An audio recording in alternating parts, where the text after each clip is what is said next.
The smell of damp earth still clung to Samantha's boots as she parked her pickup truck in front of the most luxurious jewelry store in Chicago. The overcast sky threatened another storm, typical of that unpredictable spring.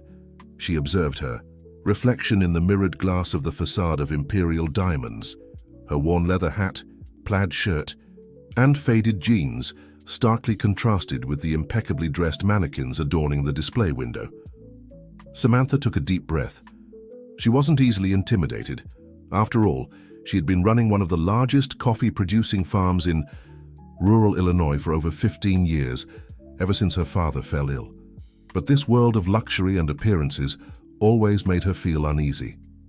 As she pushed the heavy glass door, the air conditioning and the scent of expensive perfume enveloped her. The Italian marble floor gleamed under strategically placed lighting that made the jewels sparkle like stars in an artificial sky. Melissa Carter, the middle-aged manager with perfectly straightened hair and an impeccable pantsuit, raised an eyebrow at the newcomer. "We're about to close," Melissa lied, despite the wall clock showing only 4 in the afternoon. Her gaze swept over Samantha's muddy boots with poorly disguised disapproval. "The website says you're open until 7, Samantha replied calmly, stepping into the store with firm strides. "I came all the way from Springfield and got caught in the rain. I don't mind waiting if you're busy." The other employees exchanged knowing glances. Amanda, a young saleswoman with an aristocratic air, whispered something to Kevin, the sales assistant, who smiled discreetly. The manager cleared her throat, signaling them to maintain their composure. Samantha ignored the silent drama around her and walked to the central display, where a sapphire necklace surrounded by diamonds caught her eye. Next to it, a solitaire ring with a diamond that must have been at least 3 carats rested on black velvet. "May I help you, ma'am?" Melissa asked, approaching with a polished smile that didn't reach her eyes. "I'd like to see that sapphire necklace," Samantha pointed, "and that diamond ring as well." The manager's hesitation was almost imperceptible, but her condescending tone was obvious. "These are exclusive pieces, very expensive. Perhaps you'd like to see something more accessible?" The silence that followed made everyone uncomfortable. Samantha sighed, grabbed her worn leather bag, and pulled out a checkbook with the logo of Bank of America. "How much for both?" she asked directly. "The combination exceeds $1.2 million, Melissa replied, her tone laced with certainty that this would end the conversation. Without showing any surprise, Samantha filled out the check with calculated movements.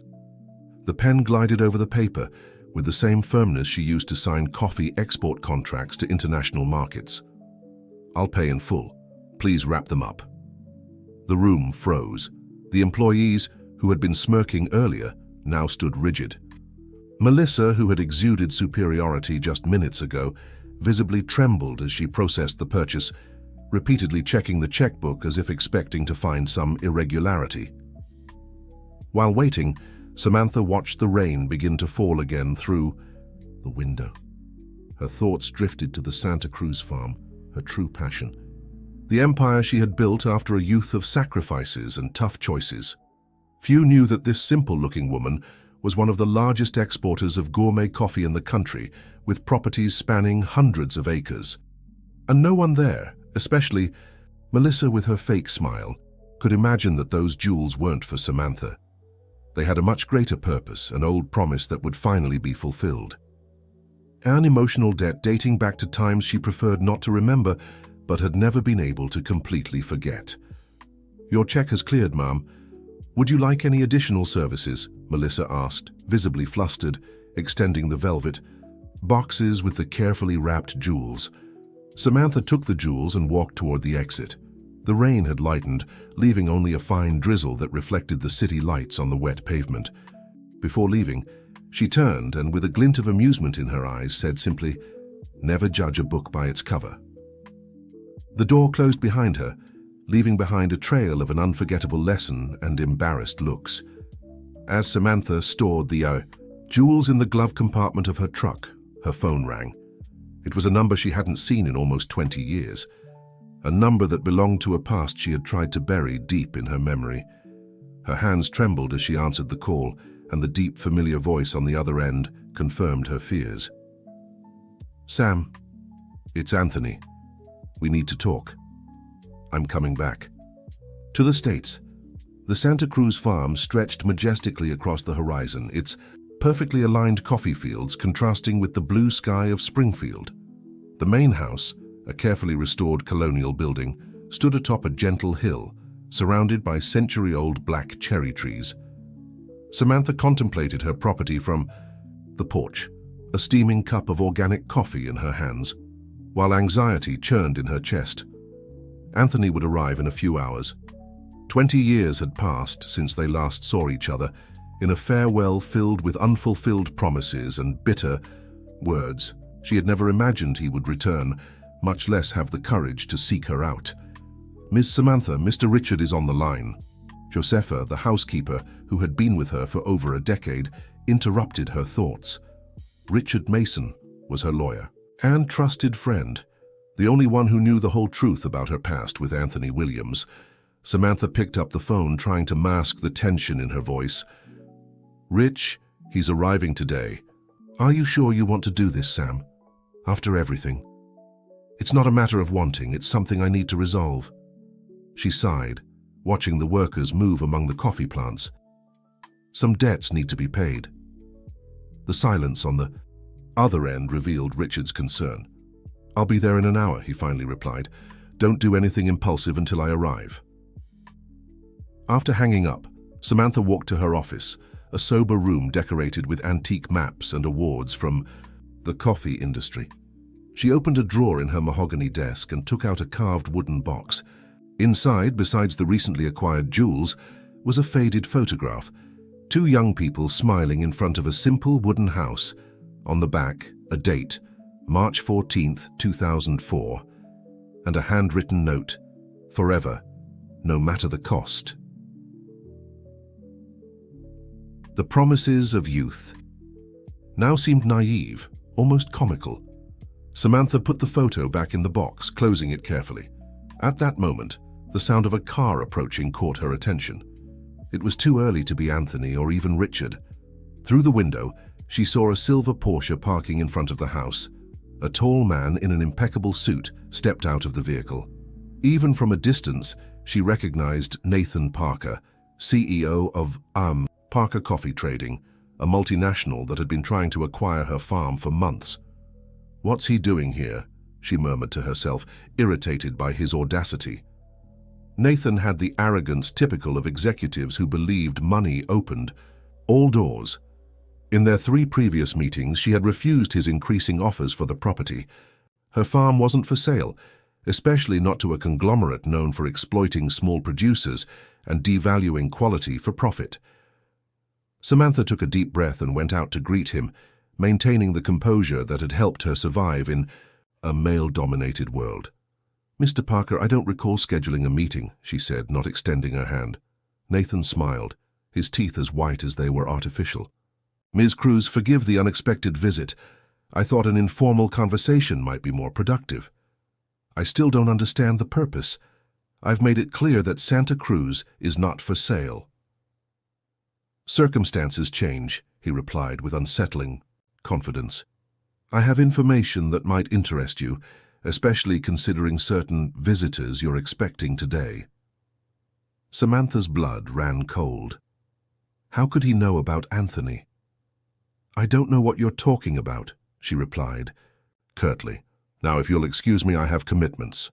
"Anthony Williams is coming back to the States," Nathan said, ignoring her attempt to end the conversation.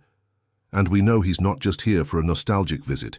He has something you desperately want, something you'd pay any price for." Samantha kept her expression impassive, but her heart raced. What exactly did Nathan know, and how? "Mr. Parker, I don't know what game you're playing, but I suggest you leave my property right now." Nathan didn't flinch. He took an envelope from his inner jacket pocket and handed it to her. "My final offer for the farm, it's double the market value. Accept it and receive this as a bonus." He showed a small golden key hanging from a chain. "Recognize it? He kept it all these years. The contents of the safe this key opens are worth more than money to you, aren't they?" Samantha felt the ground disappear beneath her feet. That key belonged to the safe where she and Anthony had stored documents 2 decades ago. Documents. That could change everything. How did you... I have my methods, Ms. Cruz. Business is business. Anthony has his price, just like everything else in this world. Nathan smiled again, placing the envelope and key on the table. You have until tomorrow to decide. After that, not all the money in the world will buy what you're looking for. When Parker finally left, Samantha remained still, staring at the golden key. The past she had tried so hard to bury was now coming, back like an avalanche, threatening to destroy everything she had built. The sound of another car approaching brought her back to reality. It was Richard, her lawyer, arriving earlier than expected. Quickly, she hid the envelope and key before he entered. "Sam, you look like you've seen a ghost," Richard commented as he saw her.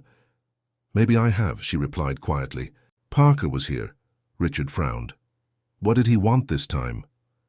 "He increased his offer for the farm," she replied vaguely, deciding not to mention the key or what Parker knew about Anthony. She needed to process it alone first. "But that's not important now. Anthony will be here in a few hours, and we need to be prepared." "Prepared for what exactly, Sam? What's the plan?" Samantha walked to the window, watching the fields that represented her sweat, tears and blood over the past 20 years. Fields she had cultivated alone, without Anthony, who had abandoned everything to chase dreams in distant lands. Justice, Rich. Finally. Justice. The hours that followed passed in a blur of preparations and document reviews. Richard insisted on a cautious approach, while Samantha grew increasingly determined to confront Anthony directly.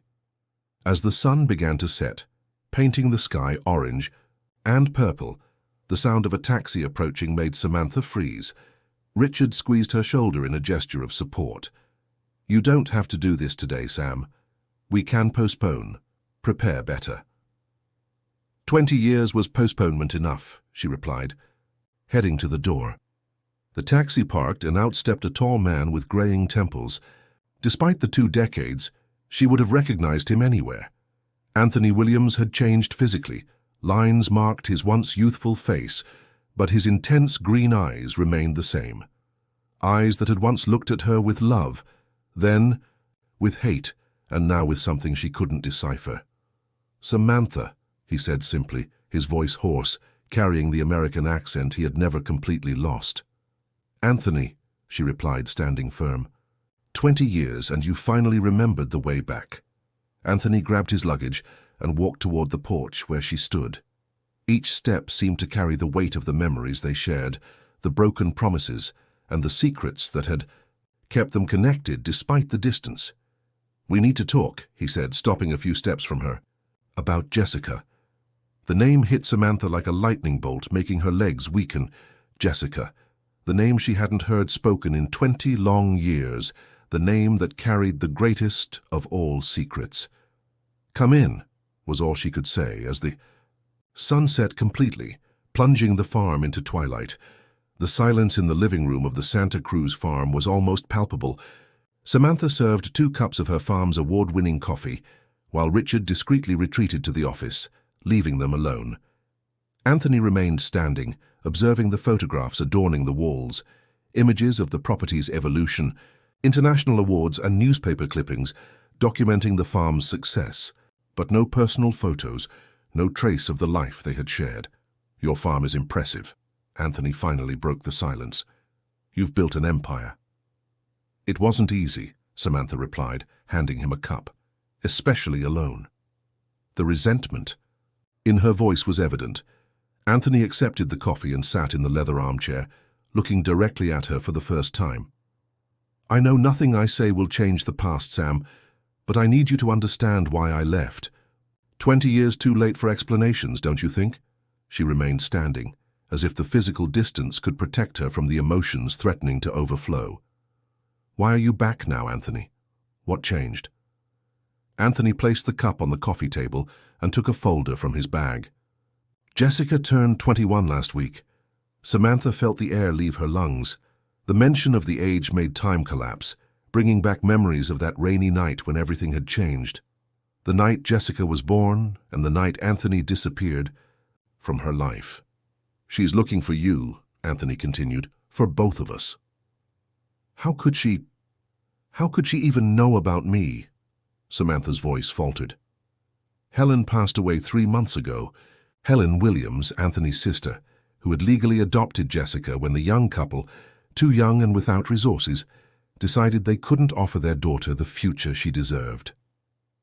"I'm sorry," Samantha murmured, feeling a whirlwind of conflicting emotions.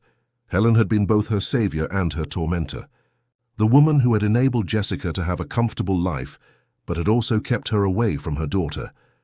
Before she passed, Helen told Jessica everything, about us, about the circumstances of her birth, about the agreement we made. Anthony opened the folder and took out a photograph. "She wants to meet you." "Sam?" With trembling hands, Samantha took the photograph. A young woman with brown hair and intense green eyes smiled at the camera. The smile was Anthony's, but the delicate features of her face, the shape of her eyes, it was like looking at herself 20 years ago.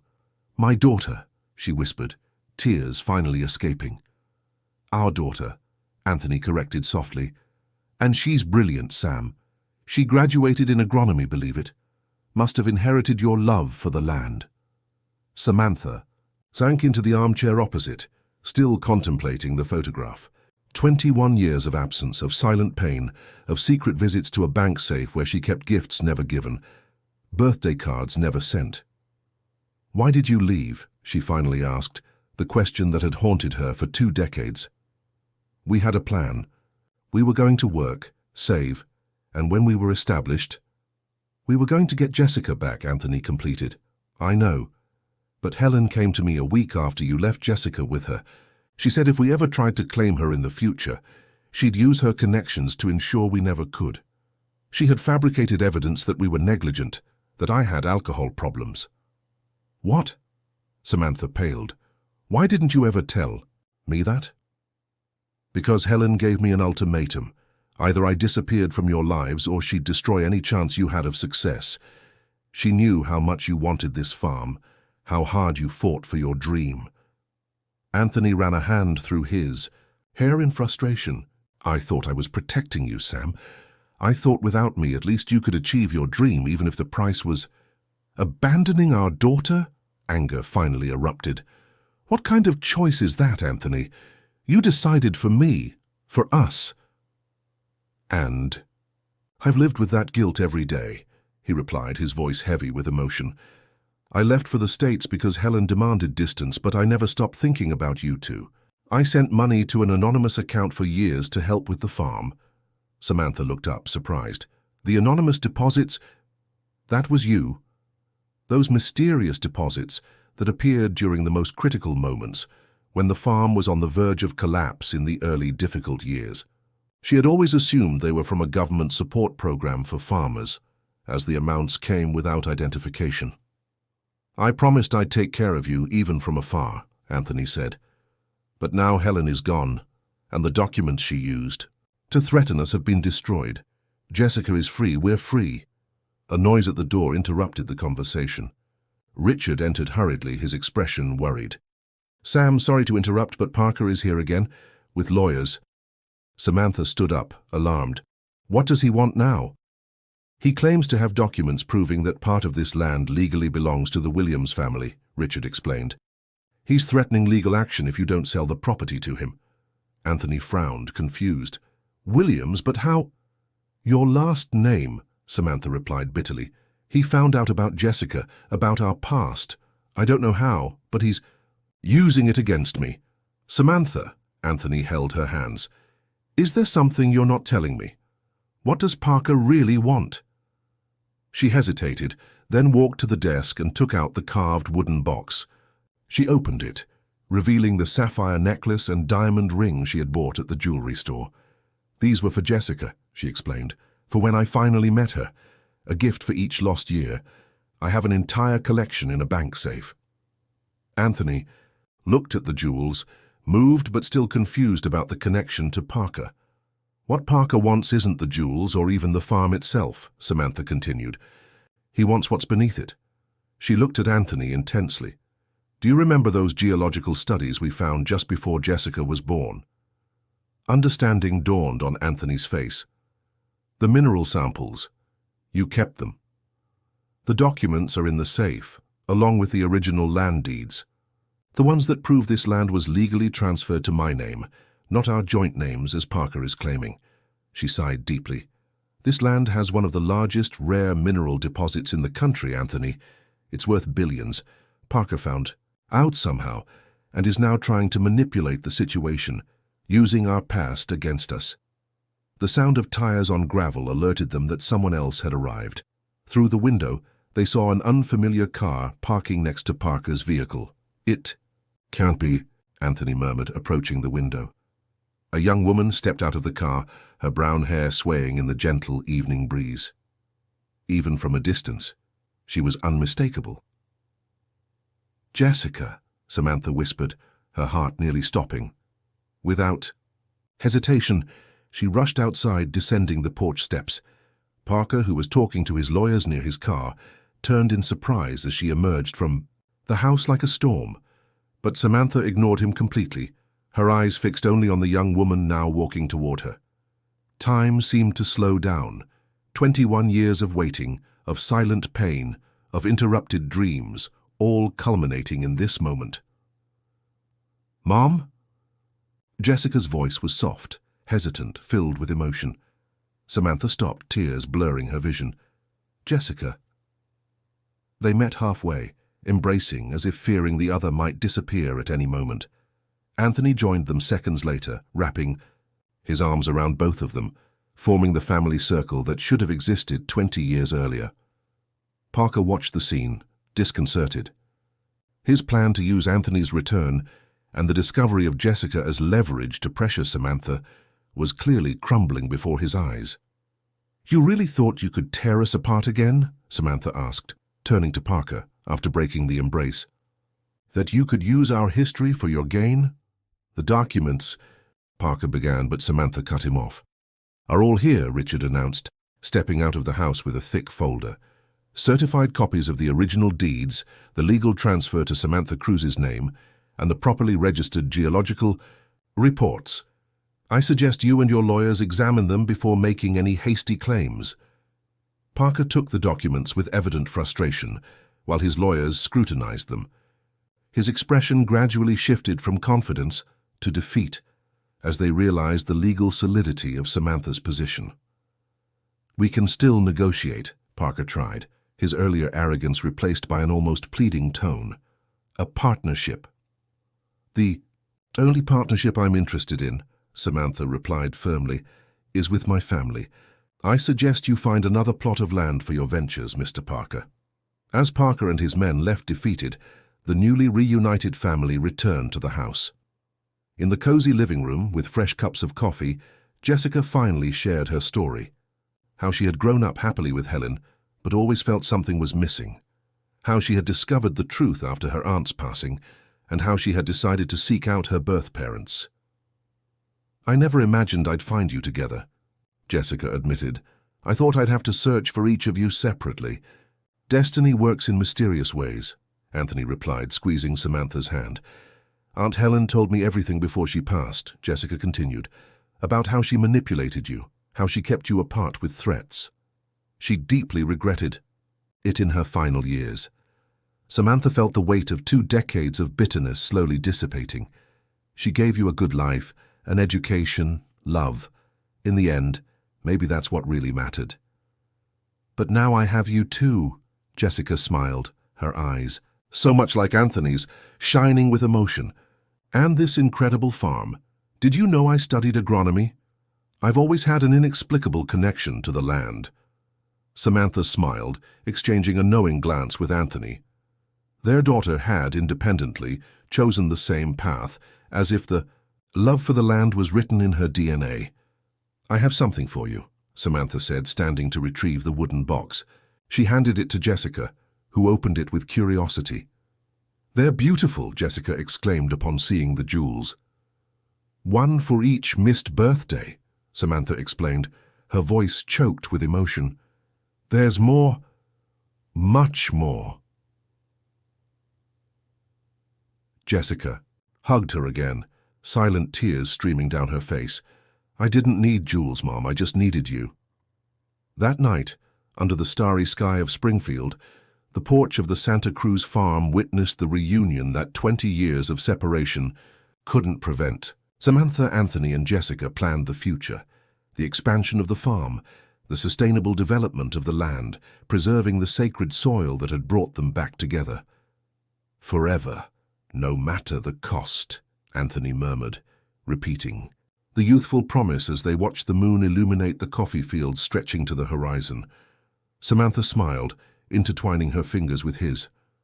"Forever," she agreed, "and now, without cost, just love."